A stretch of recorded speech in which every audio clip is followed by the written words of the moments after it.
channel YouTube Undip TV Official.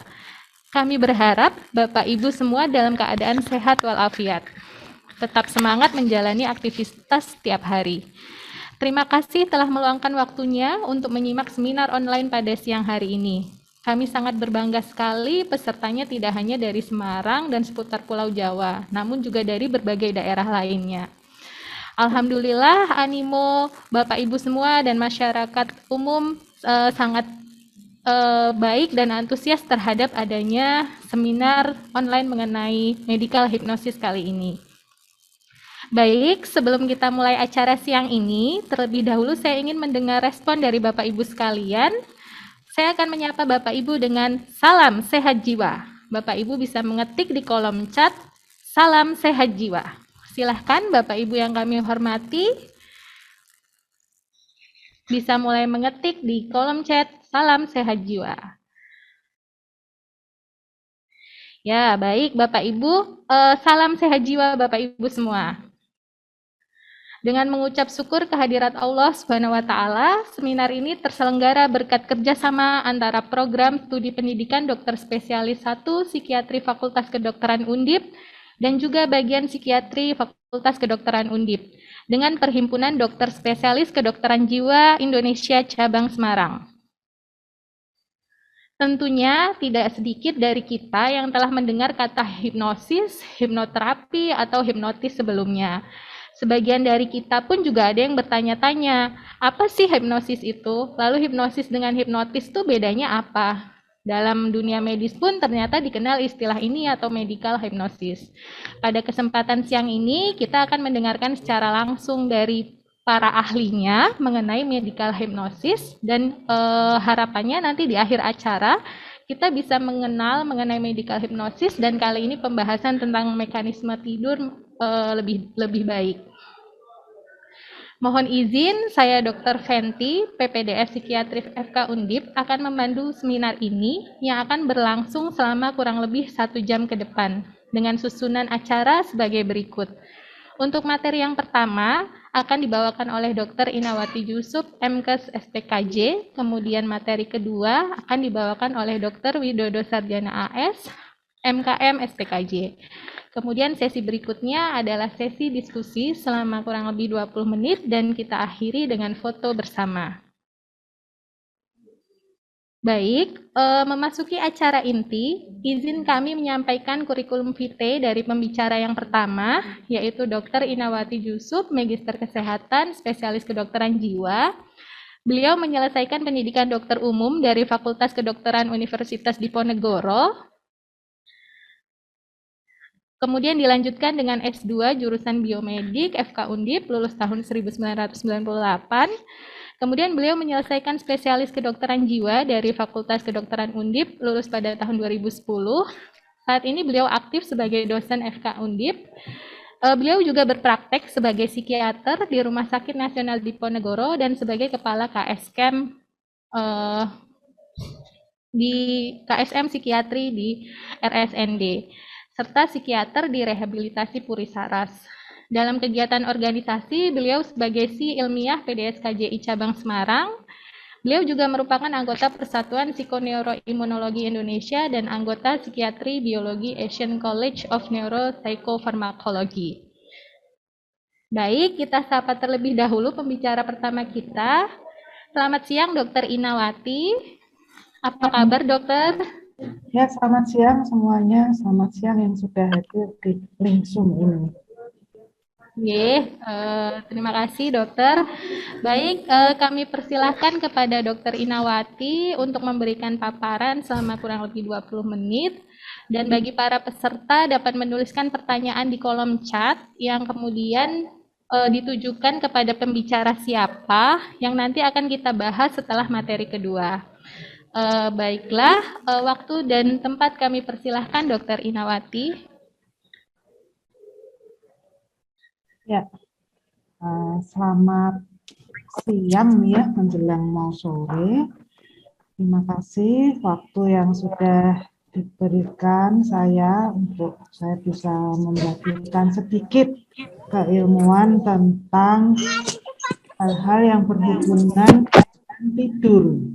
Jadi saya akan membawakan tema mekanisme tidur sebagai pendahulu atau review nanti untuk memasuki tema utamanya yaitu hipnosis. Slide-nya sendiri.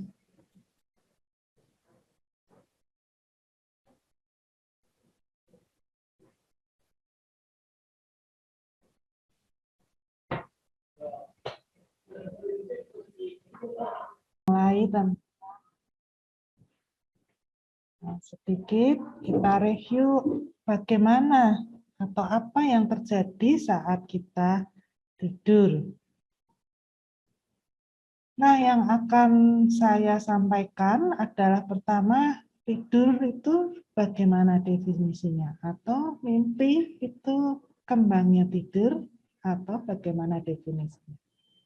Kemudian mekanisme tidur, yang ketiga adalah memahami tidur merupakan hal yang membantu kesehatan, ya, healthy dream, atau mimpi yang sehat. Ya, sedikit tentang istilah tidur. Di sini adalah tingkat kesadaran di mana berkurangnya respon terhadap stimulus eksternal. Jadi berkurang kita kalau mau tidur itu nggak terasa ya, tidak terasa ada stimulus-stimulus atau suara yang di sekitar kita dan berkurangnya gerakan tubuh. Untuk istilah yang lain adalah jam biologis tidur atau disebut juga siklus sirkadian, di mana di sini adalah proses daripada tubuh ya, fisiologi atau biokimia neurotransmitter yang kompleks. Ya, di sini nanti kita bahas hanya secara global saja ya. Kemudian bagaimana kita melihat siklus tidur kita. Nah, kalau kita tidur, ini nanti diperiksa dengan alat, yaitu EEG, bagaimana gelombang-gelombang yang elektrik yang ada di otak. Terus kita juga akan memahami lokasi mana secara anatomi otak kita itu yang membantu atau pusat pengaturan tidur, yaitu terdapat di hipotalamus anterior. Nah, kenapa kita belajar tentang tidur ini? Ya, akibat adanya kurang tidur, maka akan terjadi gangguan memori. Ya, memorinya itu akan menurun. Kalau kita ngantuk, kita belajar juga akan mengalami kesulitan. Punya gangguan risiko jantung, ya ini metabolik bisa meningkat 11%. Juga menurunkan imunitas, mudah terjadi infeksi peradangan. Dan gangguan mood, stres, emosi itu bisa dipicu dengan gangguan tidur ini. Selain itu bisa juga menyebabkan risiko diabetes, menjadi sel-sel atau jaringannya tidak detox ya, maksudnya bisa peremajaannya kurang ya, jaringan-jaringan sudah terjadi penuaan, dan yang terakhir mengakibatkan kematiannya ya. Nah, kalau kita ingin umur panjang, kita harus mencas diri kita ya, seperti handphone itu kalau tidak di-charger, tidak dicas, maka akan handphonenya punya masa baterainya itu akan habis. Nah, dengan demikian ini ada gambar di sini ya. Kalau orang kurang tidur wajahnya seperti ini. Matanya lesu, matanya naik ya. Sekitar mata hitam dan sebagainya ya. Nah, ini bisa mengakibatkan kecelakaan kerja, tabrakan di jalan ya. Nah, untuk negara-negara maju seperti di Amerika, disebutkan bahwa gangguan tidur kronis itu mencapai 50% ya. Jadi karena kebutuhan atau sekarang maju, jadi kebutuhan tidur itu menjadi lebih sedikit. Selanjutnya, ekspresi wajah yang kurang tidur tadi sudah. Berapa kebutuhan tidur kita? Ya, di sini adalah saya lihat yang dewasa ya sampai tua itu sekitar 7 sampai 9 jam. Nah, mekanisme tidur ini akan saya bahas tentang dua, yaitu siklus sirkadian dan regulasi tidur. Nah, ini adalah gambaran untuk memudahkan kita. Kenapa di sini saya tulis adanya cahaya. Nah, ini berpengaruh untuk tadi dua yang akan kita bahas tentang siklus sirkadian dan regulasi tidur, di mana semuanya ini akan saling berpengaruh membuat siklus tidur bangun kita. Nah, ini akan berfungsi di mana mekanisme kelistrikan otak kita. Kita akan melihat sedikit tentang siklus sirkadian. Di sini digambarkan ada matahari, berarti cahaya. Ya, cahaya ini sini akan berpengaruh pada hormonalnya nanti namanya melatonin. Di mana yang memproduksi itu adalah di pineal gland, ya, kelenjar pineal. Nah, pusatnya di mana adalah ini di mata, di sini di daerah area otak yang tengah namanya suprachiasma nucleus. Ini adalah pusat daripada siklus sirkadian ini. Nah, kita melihat dari mana melatonin itu bisa terbentuk. Ya, ini dari triptofan ternyata ya. Triptofan itu kalau makanan nasi, biji-bijian dan sebagainya, kemudian akan dirubah menjadi serotonin. Dan akhirnya melalui proses-proses reaksi ini menjadi yang namanya melatonin. Jadi kita makan, kita segar, ini akan membantu mengeluarkan hormon melatonin.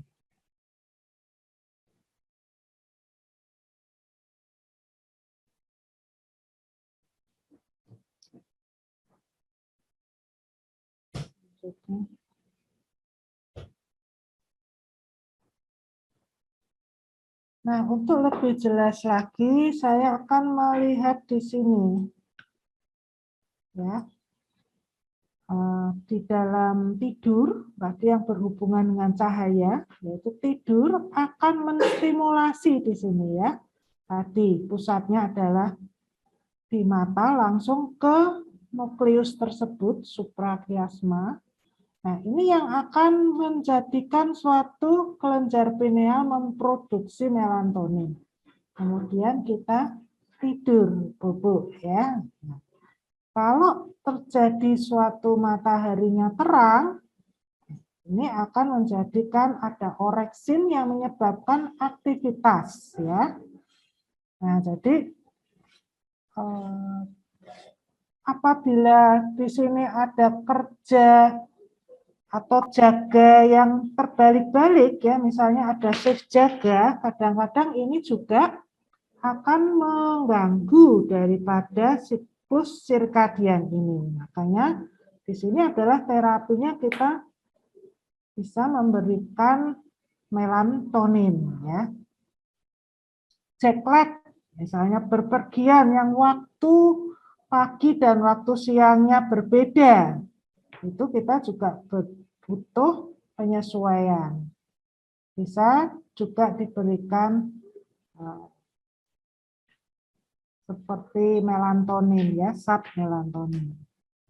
Nah, yang kedua tadi mekanisme tidur pertama sudah, kita mekanisme yang kedua adalah regulasi tidur. Yang mana kenapa kok kita bisa tahu siklus tidur ini apa penelitiannya, yaitu dengan menggunakan tadi alat EEG tersebut ya, alat yang bisa ditempelkan di otak untuk mengetahui gelombang otak. Di sini lebih mudah dibagi antara REM dan non-REM.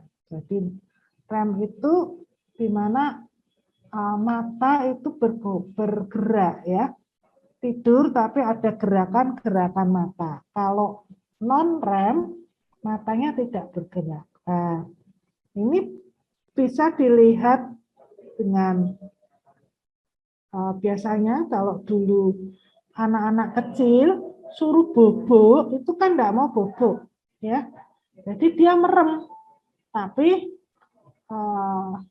meremnya ini matanya gerak-gerak. Nah, kita kaget, ya tidak bobo toh, nah gitu ya, itu bisa dilihat. Jadi kalau yang boboknya dalam itu ke yang REM, kita ingin mencapai ke REM tersebut ya. Ini adalah tidur yang dalam. Pertama kita tidur itu antara 5 sampai 15. Di mana hal-hal yang bisa terlihat di sini mempengaruhi heart rate, yaitu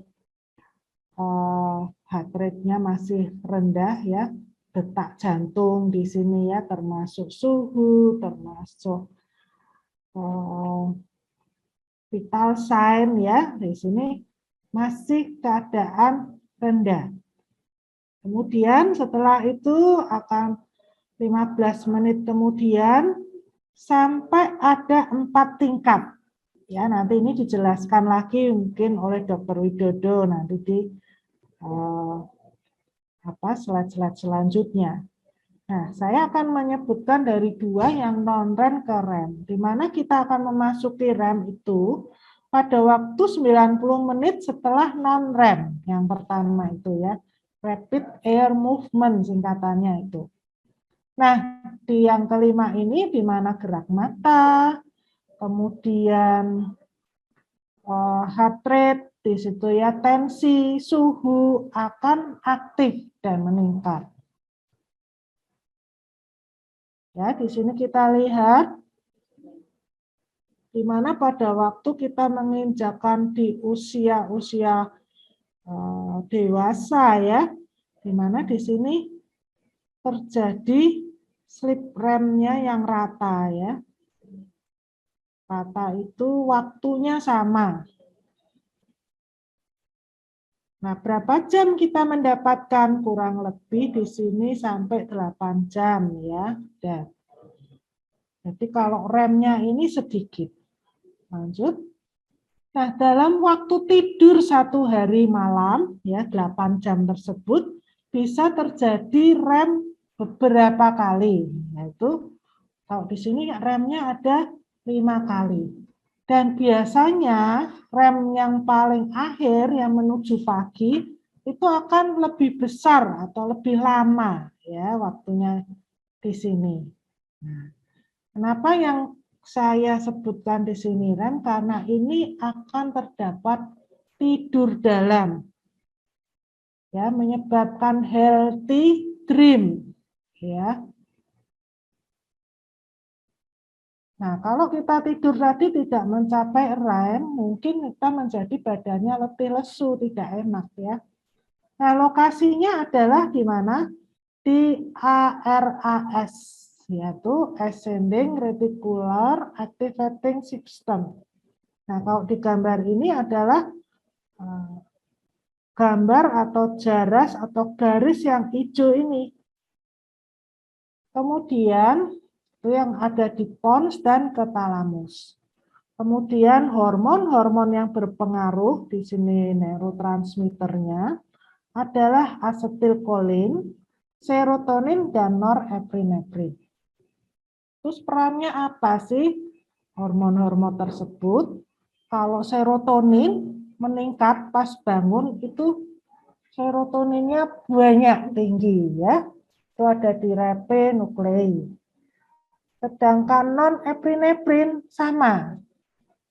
Lokasinya di locus coeruleus tinggi, tapi pada saat REM memasuki REM dia akan menurun dan bahkan Di situ dalam arti menurun itu normal. Sehingga proses-proses yang tadi berhubungan dengan ketakutan, dengan stresor, dan sebagainya, setelah lelah kita pagi bekerja bisa dinetralisir.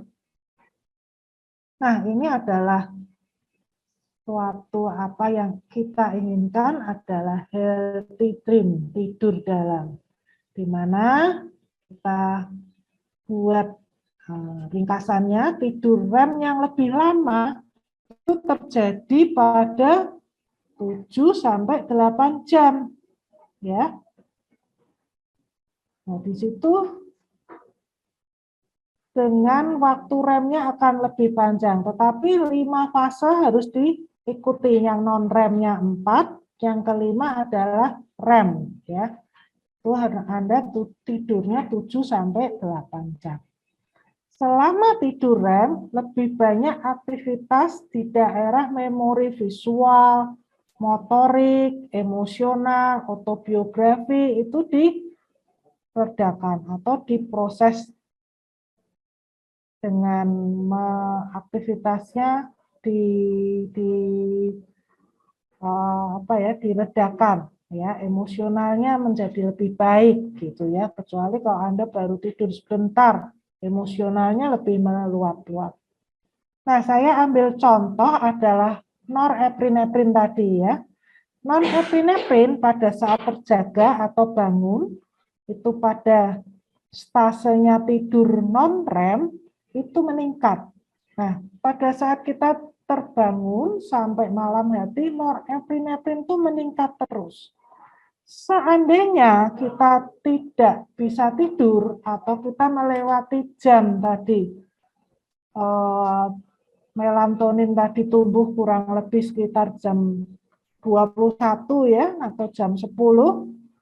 Nah, kita tidak bisa tidur, kita terjaga, maka norepinefrin itu tidak akan turun. Dan dia akan menyebabkan kita menjadi perasaan cemas, takut. Ya, kalau kita anggap stres itu tidak hilang. Mungkin stres pekerjaan, stres dalam membuat tugas, stres belajar, dan sebagainya. Nah, pada saat kita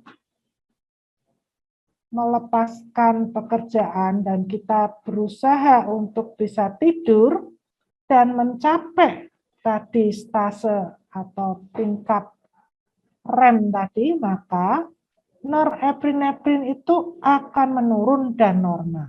Nah, setelah itu besok paginya akan bangun dengan stres tadi terasa menurun karena norepinefrinnya turun. Dan ditandai dengan apa? Bangunnya terasa nyaman dan segar sehingga Anda bisa beraktivitas dengan baik. Nah, gangguan-gangguan jiwa dan gangguan fisik yang lain ini diatur tadi dengan sistem tidur tadi. Dengan tidur kita bisa tadi mendetok semuanya atau membuat lebih baik atau merepair sel-sel yang rusak. Ini fungsinya daripada mimpi yang menyehatkan, begitu ya. Nah, nanti dalam alam-alam mimpi itu juga bisa ada masalah-masalah yang timbul. Nah, nanti itu bisa dilihat di dalam hipnosis, begitu ya. Nanti kalau Dr. Widodo akan mengungkapkan dalam hipnosisnya. Nah, ini yang terakhir adalah kalau kita dihipnosis tadi, ini di dalam suatu sadar tidak sadar di sini kita bisa menanyakan permasalahan yang terjadi, stresor-stresor yang terjadi, sehingga nanti dalam menjalani suatu terapi, di sini disebutkan bahwa terapi yang dengan tambahan hipnosis ini hanya sedikit 6 sesi, 93% terjadi pemulihan atau dalam arti sembuh. Ya, saya kira cukup penyampaiannya. Nah, terima kasih. Saya serahkan kembali pada moderator.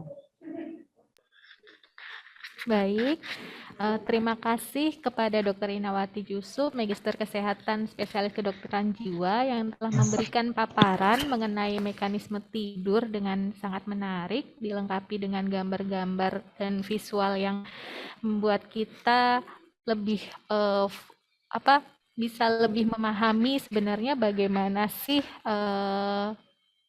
proses di dalam kita tidur itu, kemudian neurotransmitter apa saja yang terlibat, kemudian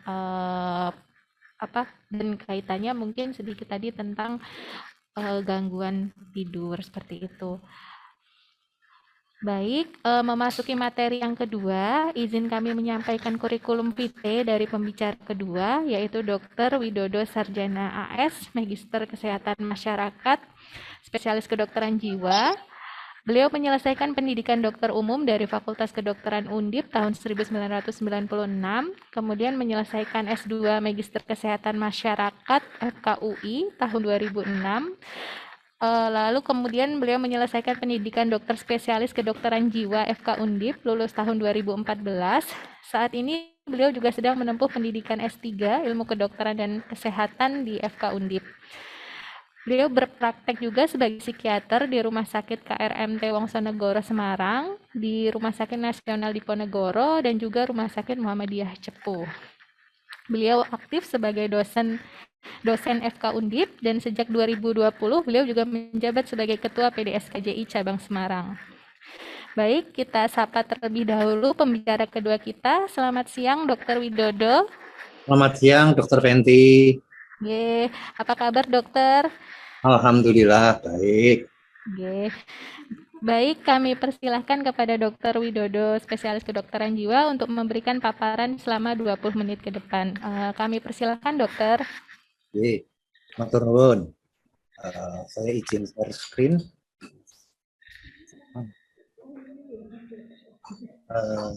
Sebentar.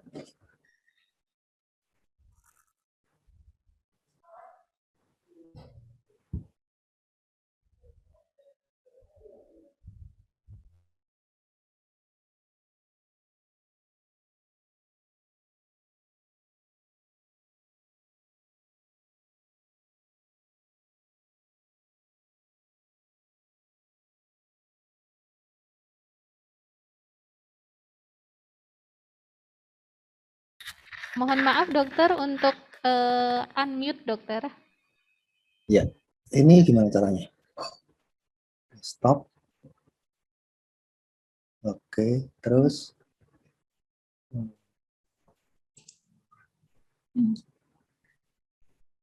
Sudahkah terlihat? Sudah, dokter. Oke.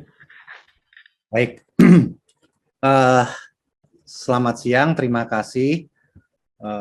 Assalamualaikum warahmatullahi wabarakatuh. Salam sejahtera bagi kita semua. Terima kasih buat rekan-rekan yang sudah hadir pada siang hari ini, menyempatkan waktunya untuk kita bersama-sama mereview kembali apa itu hipnosis, di mana pada hari ini kita akan khusus membahas tentang medical hypnosis.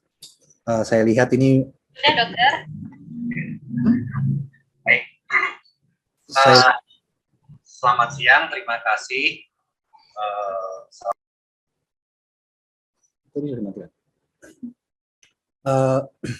Suara saya terdengar, Ji? Terdengar, dokter. Pertimbangan soalnya.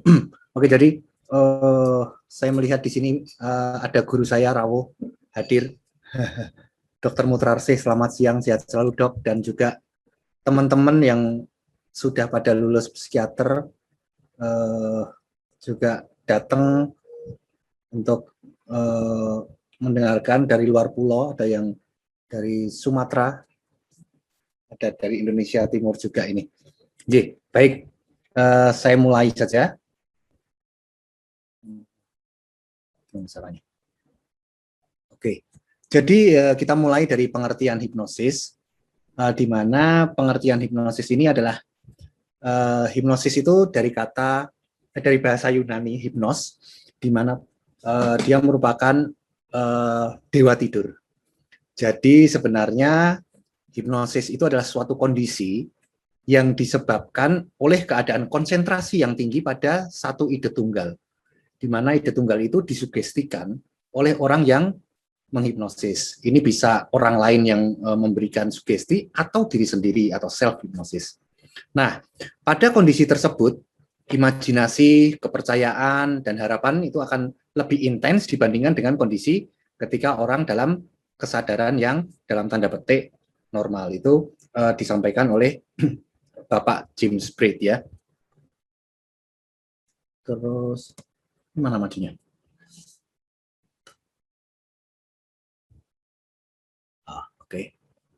Oke, kemudian ada beberapa pengertian lain dari WHO atau WHO. Ini di mana hipnosis disebut sebagai keadaan setengah sadar yang disebabkan sugesti relaksasi pada sebuah objek tunggal. Kemudian ada juga yang menyebutkan bahwa ini adalah suatu interaksi sosial seseorang untuk mengalami pengalaman imajinatif berdasarkan sugesti dari si hipnotisnya, orang yang melakukan hipnotis. Sekali lagi itu bisa dari orang lain atau dari diri sendiri. Jadi di sini ada interaksi. Ya. Kemudian hipnosis ini ditandai dengan kemampuan untuk mempertahankan perhatian, menerima informasi dan terfokus kuat disertai dengan berkurangnya kesadaran perifer dalam merespon rangsang. Jadi di sini kita tahu bahwa dia malah justru harus fokus, harus konsentrasi. Oke.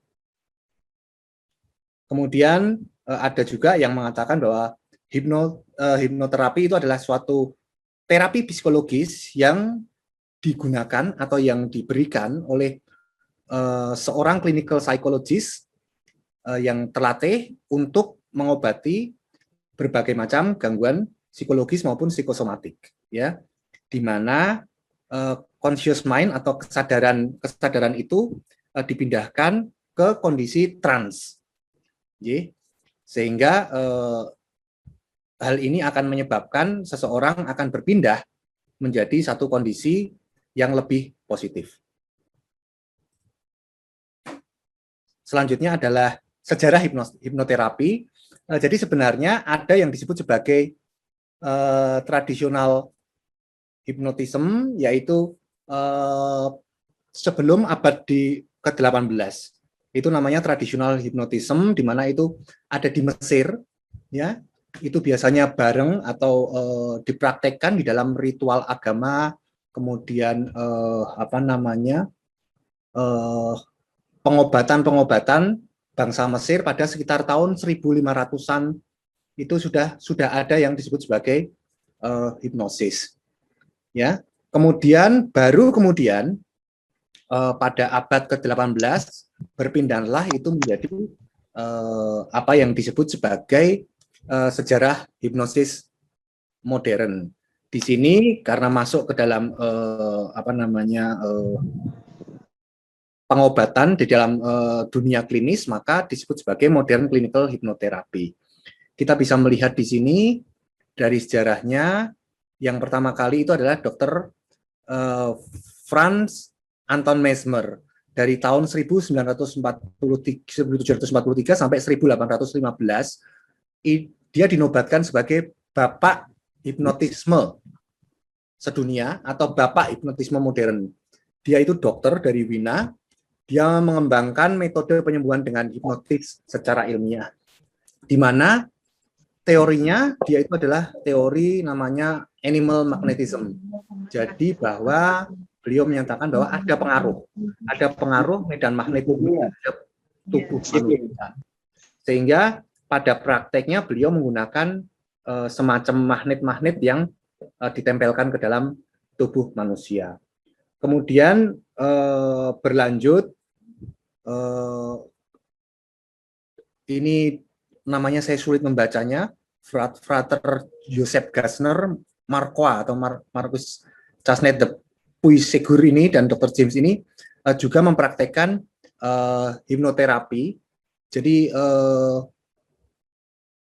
misalnya si Marquis ini dia itu pertama kali menyebutkan kata somnambulisme, di mana kita tahu bahwa somnambulisme itu adalah merupakan satu kondisi di mana seseorang yang tadi seperti Dokter Inawati sebutkan, itu merupakan suatu kondisi di mana seseorang yang sedang tertidur tetapi dia dapat melakukan suatu aktivitas. Dan bahkan semakin dalam itu adalah si namanya John Elliotson, sebenarnya di sini kok tidak tertulis, itu dia melakukan suatu amputasi tanpa menggunakan anestesi. Kemudian berlanjut Dr. James Braid, Ambrose Liebel, Pierre Janet, sampai ke Bapak psikiatri itu Sigmund Freud, itu dia masih menggunakan apa yang disebut sebagai konvensional hypnotism. Kemudian mulai tahun 1909 ini sudah dilakukan suatu hipnosis yang disebut sebagai modern hipnosis. Oke, itu sejarah singkatnya. Kemudian sejarah kedokteran kini ada pembagian hipnosis yang disebut sebagai hipnopromosi, di mana hipnopromosi ini meningkatkan kesehatan dengan hipnosis bagi orang yang sehat. Hipnopreventif, ya, mencegah gangguan kesehatan dengan hipnotis bagi orang sehat. Kemudian hipnoterapi, ini nanti yang akan kita bahas, menyehatkan dengan hipnosis bagi orang-orang yang sudah mengalami sakit. Kalau yang pertama, kedua tadi pada orang yang sehat, kemudian hipnoterapi ini untuk orang yang mengalami sakit atau mengalami gangguan. Sedangkan hipnosis untuk rehabilitasi adalah mereka yang sudah terlanjur cacat. Oke.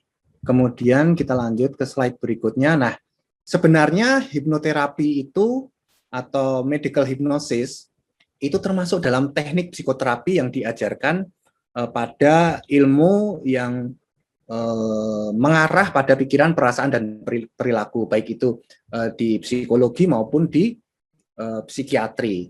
Akan tetapi pada saat ini ternyata mereka yang belajar hipnoterapi, teknik psikoterapi, itu tidak hanya dari kedokteran, tidak hanya dari psikologi, tapi bisa semua melakukan satu tindakan hipnoterapi dan mereka mempunyai sertifikasi. Misalnya Indonesian Board Hypnotherapy, itu mereka mengeluarkan sertifikat. Nah, teknik psikoterapi sendiri itu dibagi menjadi yang non-spesifik dan spesifik. Tadi sudah disebutkan oleh Dr. Inawati Yusuf bahwa beliau membandingkan antara psikoanalisis, kemudian CBT, dan hipnoterapi, di mana ternyata hipnoterapi ini adalah satu-satunya teknik psikoterapi yang dilakukan di subconscious mind atau di alam bawah sadar. Sedangkan yang lainnya adalah suatu psikoterapi yang dipraktekkan di alam sadar. Nah, hipnoterapi sendiri itu apa? Hipnoterapi itu adalah suatu cabang ilmu psikologi yang mempelajari manfaat sugesti untuk mengatasi masalah 3P, yaitu pikiran, perasaan, dan perilaku. Nah, teknik terapi pikiran dan penyembuhan yang menggunakan metode hipnosis untuk memberi sugesti atau perintah positif. Jadi sugesti ini adalah perintah yang positif. Ini yang membedakan antara hipnoterapi dengan gendam atau dengan stage hipnosis, ya, untuk memberikan perintah positif pada pikiran bawah sadar untuk penyembuhan satu gangguan psikologis atau untuk mengubah pikiran, perasaan, dan perilaku menjadi lebih baik. Orang yang ahli dalam menggunakan hipnotis untuk terapi disebut hipnoterapis. Hipnoterapis itu disampaikan dengan teknik-teknik tertentu sehingga disimpulkan bahwa satu-satunya kekuatan dalam hipnoterapi adalah kemampuan kita untuk berkomunikasi. Jadi siapapun bisa melakukan hipnoterapi ketika orang tersebut mampu atau ahli melakukan komunikasi. Di mana hipnoterapi ini disebut sebagai kombinasi dari hipnosis yang tadi itu, hipnosis, dengan bantuan terapeutik yang akan diberikan kepada si pasien. Di mana si terapis atau hipnoterapis tadi itu mengarahkan klien, mengarahkan pasien, mengarahkan subjek, atau mengarahkan istilahnya suyet ke perubahan yang positif saat klien pada kondisi yang sangat rileks dan dalam keadaan suggestibilitas yang tinggi atau yang disebut trans. Ya, ini adalah hipnoterapi ini dilakukan dalam kondisi trans. Oke, kita lihat. Di sini kita bisa melihat hipnosis itu berhubungan dengan mistik atau ternyata memakai doa-doa tertentu. Apakah benar seperti itu? Ternyata hipnotis itu ilmiah. Dan memang tadi dalam sejarahnya kita sudah tahu bahwa pertama kali dikembangkan oleh dokter-dokter di Eropa yang tentunya sudah memakai dasar ilmiah. Ya, kemudian ada yang bilang hipnosis itu berbahaya. Ternyata hipnosis itu fenomena alamiah saja. Jadi sebenarnya dia bukan merupakan suatu hal yang berbahaya. Kemudian orang yang dihipnosis akan kehilangan kesadaran dan kontrol diri. Nah, tadi di depan kita sudah bahas bersama bahwa orang yang dihipnosis itu masih sadar dan mendengar, tetapi dia hanya mengabaikan sekelilingnya. Artinya apa? Artinya bahwa orang yang dihipnosis atau orang yang menghipnosis dirinya sendiri itu mengabaikan sekelilingnya dan fokus pada satu ide yang akan dia tuju. Kemudian orang yang dihipnosis adalah orang yang lemah mentalnya. Ternyata justru orang yang mampu fokus dan mampu melakukan suatu mengimajinasi dengan baik, orang tersebutlah yang mampu untuk dihipnosis atau mampu mengalami atau diberikan psikoterapi hipnoterapi ini. Kemudian orang yang di bawah pengaruh hipnosis bisa disuruh untuk melakukan apa saja. Apakah benar seperti itu? Nanti kalau saya dihipnosis, nanti saya melakukan hal-hal yang melanggar etika dan lain sebagainya. Ternyata justru orang yang dihipnosis itu tidak bisa disuruh melakukan hal-hal yang di luar kehendaknya. Jadi memang ada beberapa pengalaman ketika orang tersebut dihipnosis, kemudian si penghipnosis ini mencoba untuk membuat si pasien melanggar value, melanggar nilai-nilai yang dia pegang. Yang terjadi adalah apa yang disebut sebagai apreaksi. Apreaksi itu misalnya pada waktu itu kami menghipnosis orang dari Badan Intelijen Nasional dan kita menanyakan satu pertanyaan yang bersangkutan dengan rahasia negara. Sehingga muncullah apreaksi, orang tersebut langsung berdiri kemudian berteriak-teriak, saya tembak kamu, seperti itu. Ya, jadi tidak mungkin seseorang yang dihipnosis itu melakukan hal-hal yang di luar kehendaknya atau di luar apa yang sebenarnya menjadi nilai hidup dia. Jadi insya Allah hipnosis ini adalah satu psikoterapi yang aman. Ya. Nah, teori hipnosis itu sendiri itu banyak sekali. Jadi ada yang menyebut sebagai imobilisasi. Apa itu imobilisasi? Jadi imobilisasi ini sebenarnya seperti kayak binatang yang ketika dia terancam, dia akan diam. Di dalam diamnya itu sebenarnya dia melindungi diri. Ya. Nah, jadi orang yang dirilekskan itu dianggap seperti binatang yang sedang tenang ketika mengalami ancaman dari luar. Kemudian juga teori memainkan peran. Ada yang menganggap bahwa hipnosis ini si orang yang dihipnosis itu menyerahkan dirinya kepada si penghipnotis untuk memainkan peran apa-apa yang diberikan oleh si penghipnosis.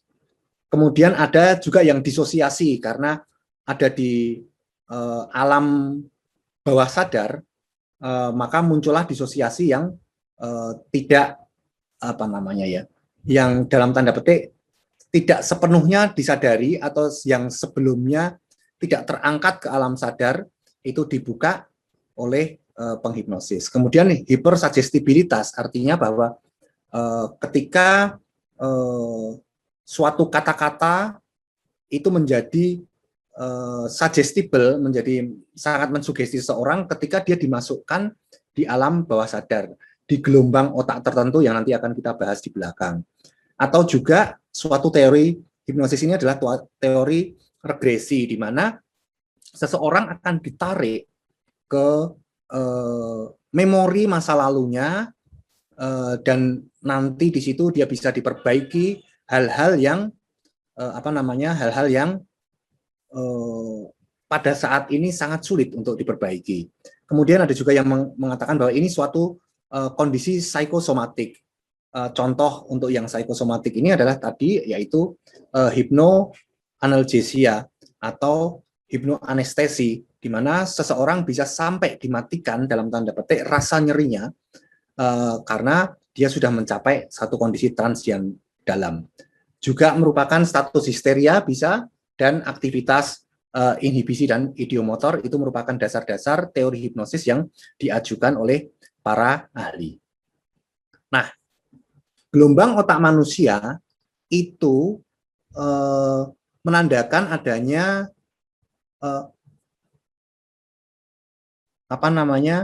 aktivitas pikiran seseorang. Jadi kalau tadi Dokter Ina itu banyak menceritakan tentang neurotransmitter, maka di sini saya akan banyak berbicara tentang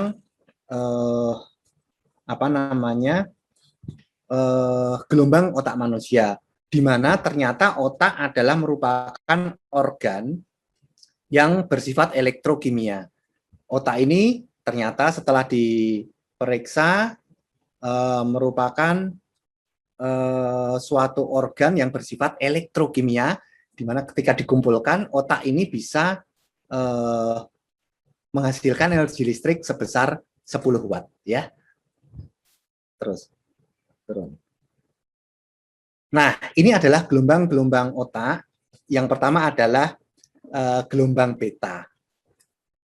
Gelombang beta itu adalah satu kondisi pikiran pada saat seseorang itu sangat aktif dan waspada.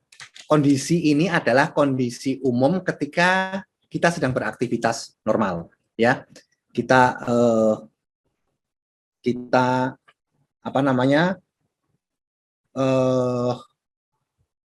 waspada, kita berpikir, kita sedang melakukan berinteraksi, itu kita ada di gelombang yang disebut beta. Ya, singkatannya saya biasa menyebut sebagai BATD, BATD, ya.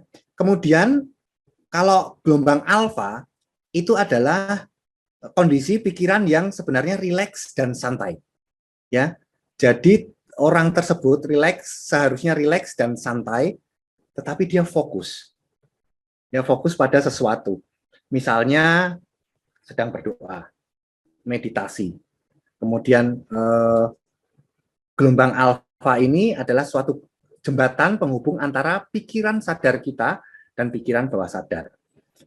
Kemudian gelombang berikutnya adalah gelombang theta, di mana gelombang theta ini adalah satu kondisi relaksasi yang sangat ekstrim, sehingga seakan-akan orang tersebut merasa tertidur. Ya, ini orang yang sedang melakukan relaksasi yang sangat dalam, itu dia ada di gelombang yang theta. Mimpi pun bisa muncul di gelombang yang theta. Nah, ini pengalaman-pengalaman meditasi kayak gitu, itu seharusnya orang tersebut ketika meditasi dia harus masuk ke gelombang theta. Kemudian delta yang terakhir itu adalah, kalau nanti di pembagian yang lain, maka gelombang delta ini adalah gelombang di mana seorang itu tertidur lelap, tertidur normal, tidak muncul mimpi. Ya, jadi kalau masih ada mimpi, dia ada di gelombang theta. Jadi beta dan delta itu bukan area untuk melakukan sugesti, tetapi di alfa dan theta inilah kita bermain-main atau istilahnya melakukan terapi untuk pada seseorang yang mengalami kondisi hipnosis. Oke, ini yang lain, ini adalah frekuensi gelombangnya, kita bisa melihat dalam setiap detik itu muncul gelombang yang seperti ini. Kita lihat di beta, ketika kita sedang alert atau sadar, atau busy thinking, atau engaged in work, sedang bekerja, maka gelombangnya rapat seperti ini. Gelombang otak kita itu, gelombang listrik atau brain circuitity-nya itu rapat seperti ini. Kemudian mulai rileks, kita bisa melihat gelombangnya seperti ini. Ini diperiksa dengan EEG, kemudian theta itu seperti ini. Jadi di dalam theta ini sebenarnya dia adalah deep meditation. Dia antara tidur dan sadar. Jadi yang tidur itu kan di delta tadi. Ini di sini disebut sebagai conscious mind. Di dua ini disebut sebagai unconscious mind. Subconscious mind, maaf, ini yang dua ini subconscious mind. Kemudian yang ketiga ini adalah yang tidur dalam, yang tidak ada mimpinya, atau disebut sebagai deep dreamless sleep, artinya tidur tanpa mimpi, atau very deep sleep, itu adalah di gelombang delta. Nah, sistem pikiran manusia itu ada 3. Jadi ada yang disebut sebagai conscious mind, di mana ini adalah bagian yang bersifat logika, bersifat analitik, rasional, terfokus, dan conscious mind ini biasanya akan sangat cepat pada mengingat jangka yang pendek dan terbatas. Kemudian yang nanti akan dilakukan hipnosis itu adalah yang di subconscious mind, tadi sudah disebutkan, di mana di sini ada memori jangka panjang, ya. Kemudian ada asosiasi, emosi, refleks, kebiasaan, hati nurani, ini ada di subconscious mind. Jadi disinilah ketika seseorang yang pernah dilukai secara emosional ketika usianya kecil, ada kemungkinan bahwa subconscious mind-nya itu dia akan berusaha untuk melindungi agar tidak terluka lagi. Jadi pikiran bawah sadarnya dia akan berusaha melindungi dirinya untuk tidak terluka lagi. Caranya seperti apa? Caranya adalah dengan membuat orang itu sulit untuk merasakan sayang kepada orang lain, karena dia merasa bahwa pada waktu itu dia disakiti oleh orang yang dia sayangi pada masa kecilnya, tersakiti, sehingga subconscious mind-nya akan menutup atau dia bahkan menjadi paranoid. Nah, kadang-kadang dalam kondisi yang seperti ini cukup sulit bagi kita untuk bisa menyembuhkan. Kadang-kadang diberi nasihat saja tidak bisa, alias kalau memberi nasihat itu kan kita ada di conscious mind. Ketika sadar, ternyata orang tersebut harus mengunjungi subconscious mind-nya. Di mana di dalam subconscious mind-nya nanti namanya past regression life, kita kembali ke sana, kemudian kita reframing di situ sehingga orang tersebut bisa bisa lebih mudah. Sehingga itu yang menjelaskan kenapa kok tadi hipnosis itu ternyata 6 sesi sudah cukup. Gitu, J. Kemudian unconscious mind atau tidak sadar itu mengatur fungsi tubuh. Dia mengatur fungsi-fungsi tubuh yang otomatis seperti sistem kekebalan tubuh, denyut jantung, dan pernafasan, di mana otak kita, saraf-saraf otonom kita bekerja. Mohon izin dokter, untuk waktunya tinggal 2 menit lagi ya. Oh baik, oke. Ini saya kebut. Jadi sistem pikiran manusia itu pikiran bahwa manusia yang menyimpan misteri luar biasa, ya. Nah, ini perbedaan antara pikiran sadar dan pikiran bawah sadar, ya. Jadi secara sederhana otak manusia itu seperti komputer di mana kita bisa memprogram, menambah program atau mengurangi program, dan itu bisa dilakukan dengan hipnosis. Oke, 2 menit. Kemudian tadi juga sudah dibahas bahwa kenapa seseorang bisa terhipnosis, karena ternyata reticular activating system-nya ketika dia terbuka lebar, maka kita bisa memasukkan hal dan hal tersebut bisa erat atau kuat dipegang oleh orang tersebut. Gimana sih caranya menembus ras? Berkali-kali kita ulang sehingga orang itu bisa mengingat. Kemudian identifikasi, dia melihat kelompoknya, ada otoritas, gurunya galak, sehingga ketika diajari, kemudian si murid salah, itu benar-benar terbuka karena akhirnya dia teringat. Kemudian emosi, dan kita bisa lakukan dengan hipnosis.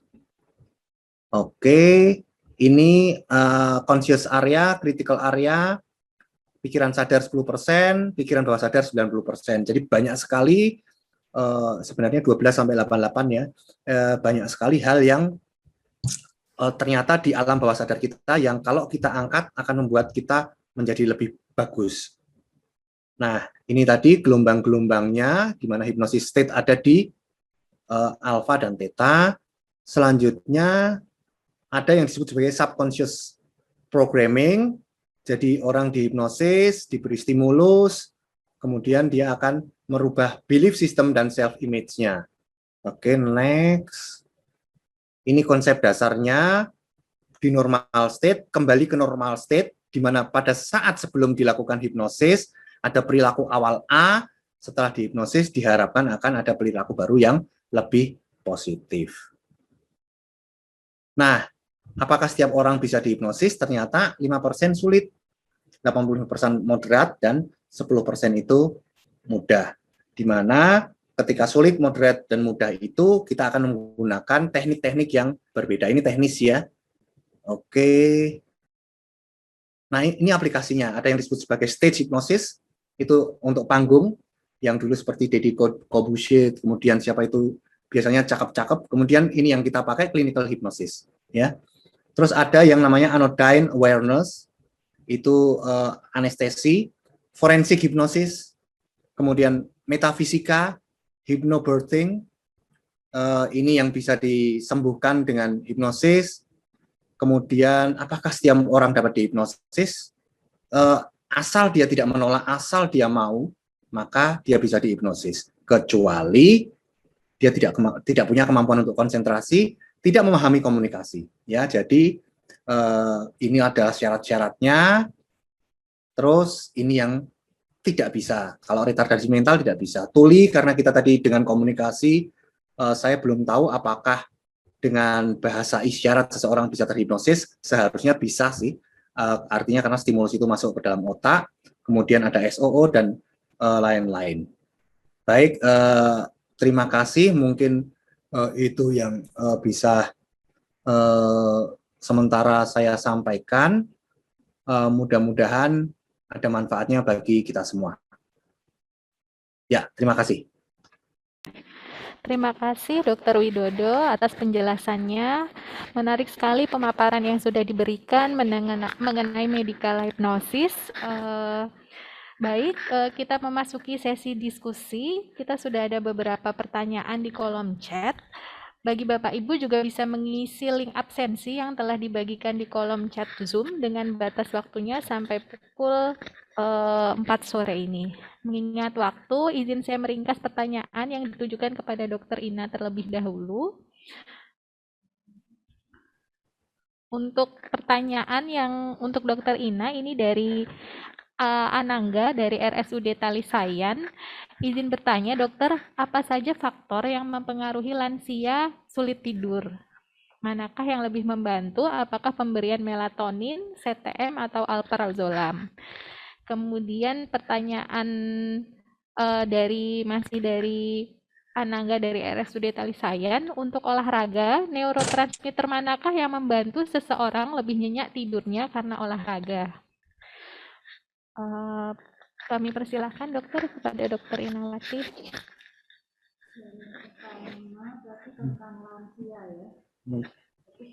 Untuk mute-nya dokter. Pertama tadi tentang lansia dengan gangguan tidur begitu ya. Jadi tadi benar, jadi kalau lansia tadi selain gangguan tidurnya tidak murni. Yang satu yang kita lihat begitu ya, kita lihat secara holistik dulu, kita periksa apakah tadi ada gangguan, misalnya sudah ada gangguan diabetes mellitus atau hipertensi atau jantung ya. Jadi penyakit-penyakit yang berkomorbid itu juga akan menyebabkan gangguan tidur. Nah, jika tadi tidak ada gangguan tadi komorbid penyakit lain fisik, kita bisa memberikan melatonin ya untuk memperbaiki fungsi tidur karena memang pada lansia melatoninnya berkurang. Tetapi kalau ada penyakit-penyakit penyerta lainnya, nanti kita akan memberikan atau kita akan cek dulu yang lain ya, apakah berpengaruh pada serotoninnya atau berpengaruh pada gangguan kecemasan dan lain-lain. Untuk pertanyaan yang kedua tadi tentang apakah olahraga tadi bisa menyebabkan kita tertidur lelap? Ya, ada hubungannya di situ di dalam mekanisme tidur, proses dari otot sendiri ya, dari bagian sel-sel otot itu ada memang mekanismenya, mungkin belum terbahas secara jelas di situ.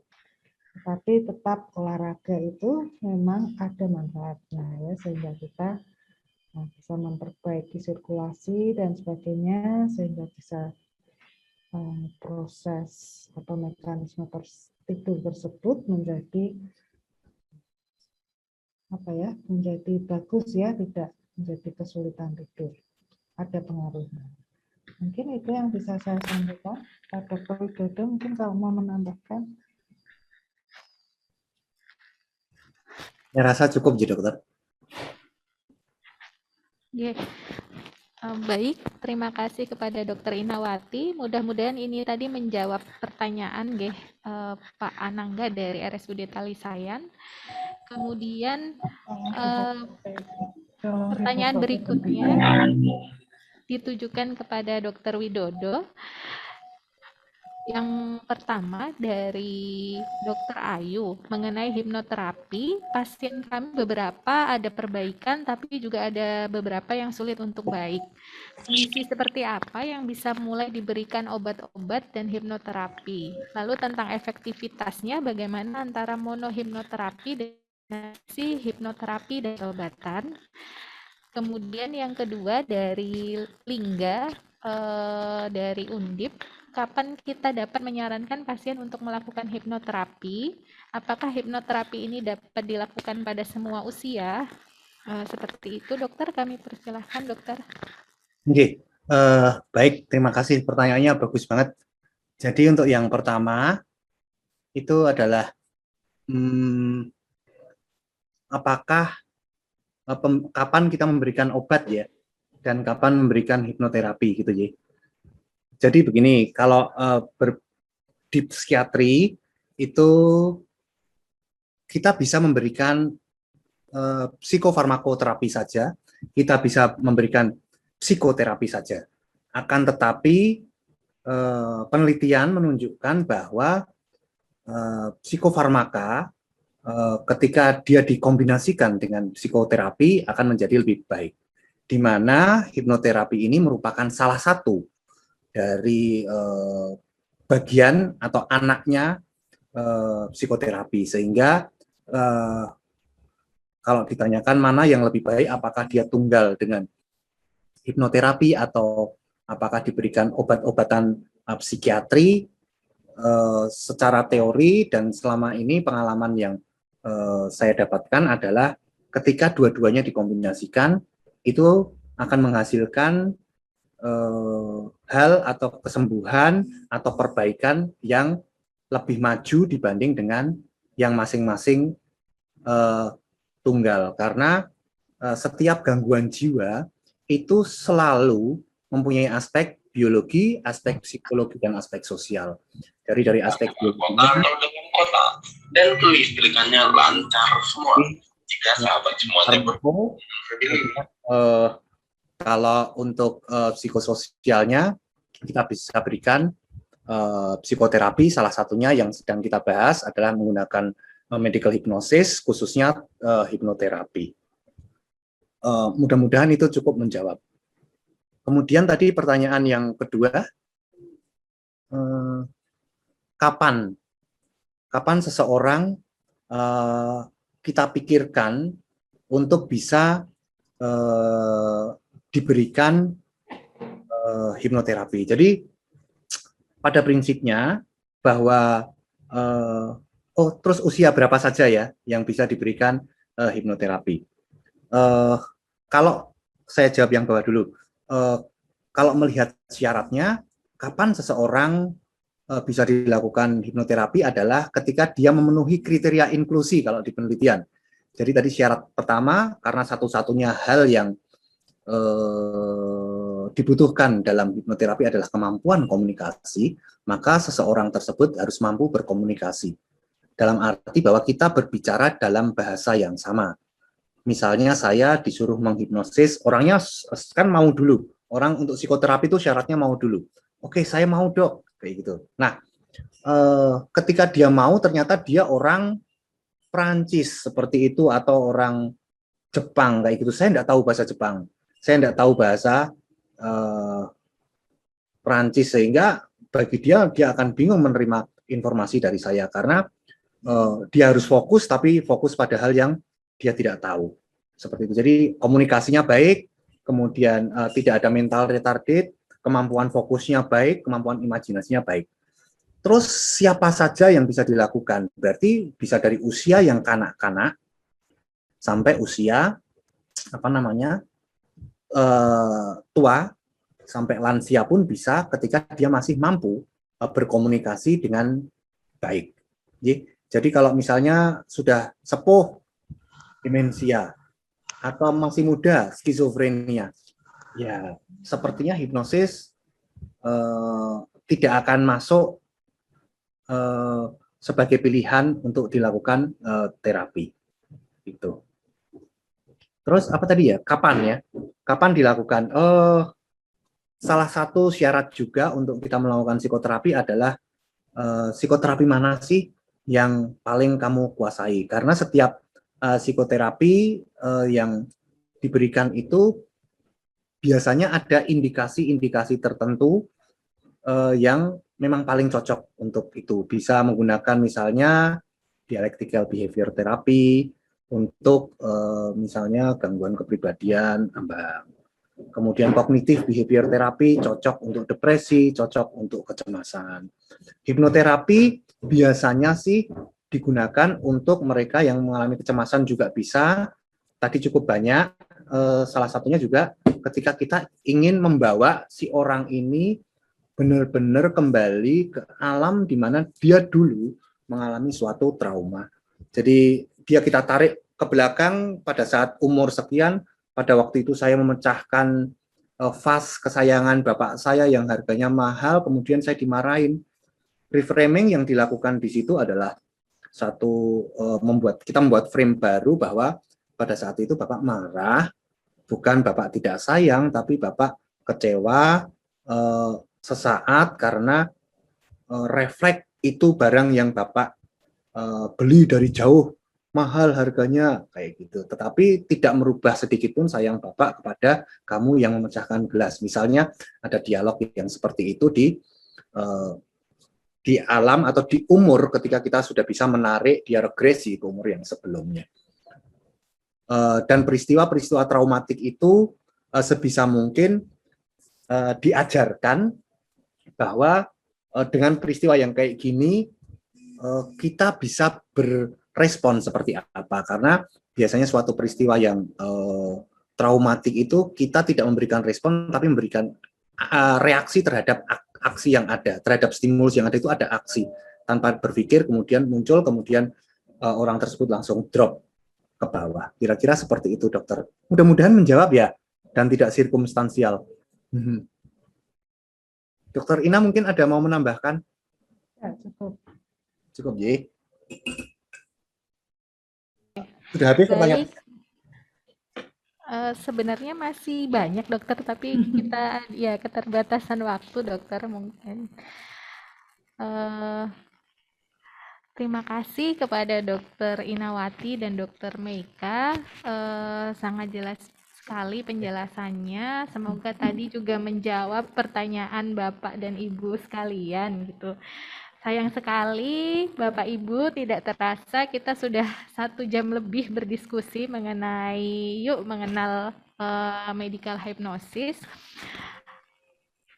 Dapat kami simpulkan dari seminar ini, tadi yang pertama materi dari Dr. Ina tentang mekanisme tidur, di mana kita bisa mengetahui tentang definisi tidur, kemudian mekanisme tidur di siklus sirkadian dan regulasi tidur. Setelah itu kita juga dapat tahu ada apa saja sehingga ada apa saja fase-fase tidur sehingga harapannya dengan mengetahui itu kita bisa mencapai fase tidur REM di mana kita bisa bangun dari tidur dengan keadaan yang relief dari stres, nyaman dan lebih baik gitu setiap harinya. Kemudian untuk dari yang medical hypnosis ini kita juga tahu bahwa ternyata hipnoterapi ini adalah salah satu bagian dari psikoterapi di mana itu bisa sebagai suatu media untuk menterapi gangguan-gangguan dari kesehatan jiwa yang bisa yang memenuhi syarat untuk dilakukan psikoterapi. Seperti itu.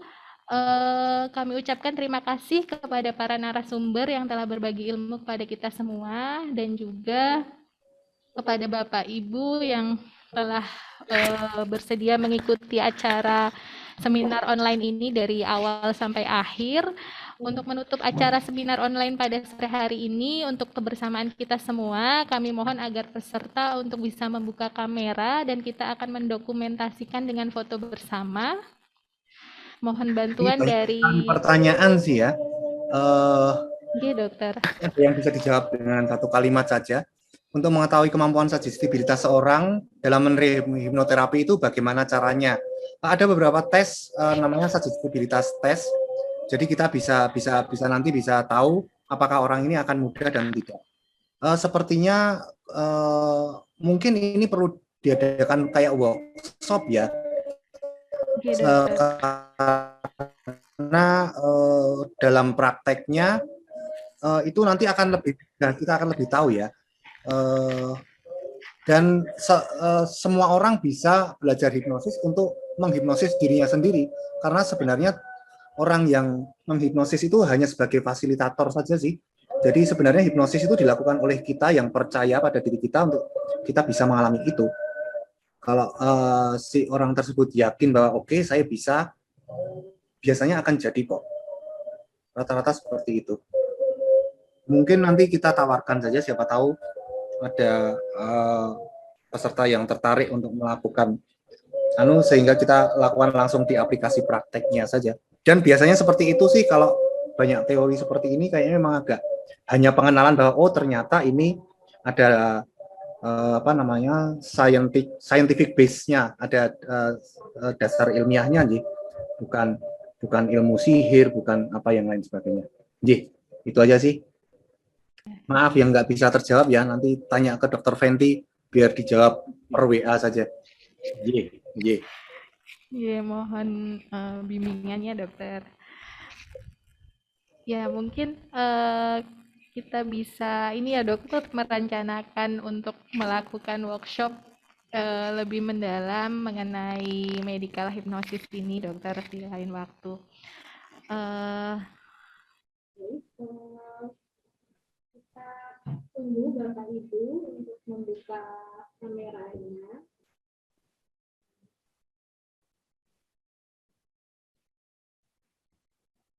Matur nuwun semua. Sehat selalu Dokter Mutrarsih, matur nuwun rawuhipun. Rahan, sehat, moga-moga akan sehat selalu Dok. Mohon bantuan dari panitia untuk bisa mengabadikan. Kita tunggu ya, bagi yang belum membuka kamera maka kami persilahkan. Dalam hitungan kelima dari sekarang, mohon untuk dibuka kameranya. Ya. 5, 4, 3, 2, 1. Ya. 1 kali lagi. 5, 4, 3, 2, 1.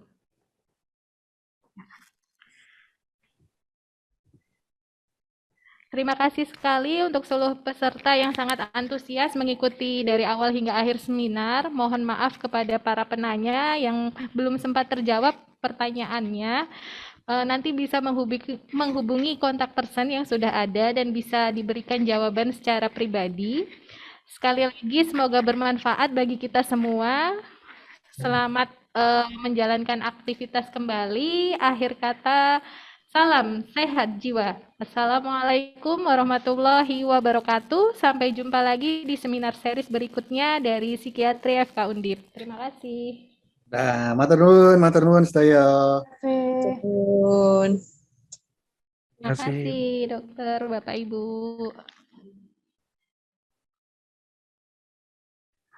Terima kasih.